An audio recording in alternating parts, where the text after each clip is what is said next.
wizara yetu pendwa, tunakushukuru sana na tumepokea salamu za Mheshimiwa Rais. Milioni 60 sio jambo dogo, tena unazipata kwenye mashindano ya kimataifa. Tunakushukuru sana Mheshimiwa Rais kwa zawadi hii na hamasa kwa vijana wetu. Kwa kweli tuliishia kwenye hatua ya makundi na tunakuahidi msimu unaokuja tutavuka kwenye hiyo hatua na kwenda mbali zaidi. Lakini pia tunaishukuru serikali kwa ujumla wake katika support ya michezo.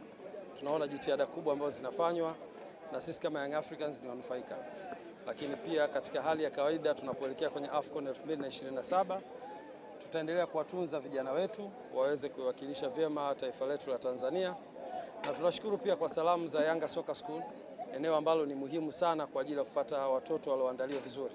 Tumezipokea salamu hizo na tutaendelea kuwatunza watoto hawa, na hivi karibuni panapo majaliwa watoto hawa watapata fursa ya kwenda kushiriki mashindano ya kimataifa ambayo tumeanza hii Soccer School Disemba mwaka 2025. Watakwenda ng'ambo kwa ajili ya kupata fursa ya kuonyesha vipaji vyao, na itakuwa ni sehemu ya kutoa fursa kwa vijana hawa kuonyesha vipaji na kujifunza zaidi ili kutengeneza uimara wa vilabu vyetu, lakini pia taifa kwa ujumla. Hivyo tumezipokea hizi salamu na tunakuahidi tutaendelea kukuza programu hii ya vijana, na kwa sasa kituo chetu kimoja, baada ya miezi kadhaa tutatarajia kuhama na kuongeza vituo vingine. Tutakuwa na kituo Mbezi na tutakuwa na kituo Kigamboni, na baadaye plan ya kuexpand mpaka nje ya mipaka ya Dar es Salaam, na ikiwezekana sasa tutengeneze watoto wengi zaidi watakaoenda nje ya nchi. Tunashukuru sana, na leo kapteni ameshapokea mzigo na bahati nzuri wachezaji wote wako, kwa hiyo watapewa fursa ya kugawana leo moja kwa moja. Na sasa nikualike kapteni utoe neno la shukrani kwa Mheshimiwa Rais na wizara.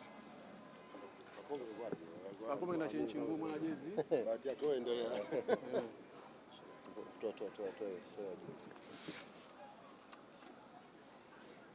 Karibu. Asalamu alaykum. Kwa niaba ya wachezaji wenzangu, mimi kama naoza, tunamshukuru mama kwa kuweza kutupatia mchango wa goli la mama.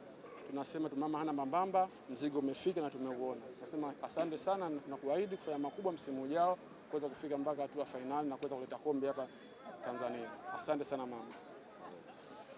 Asante.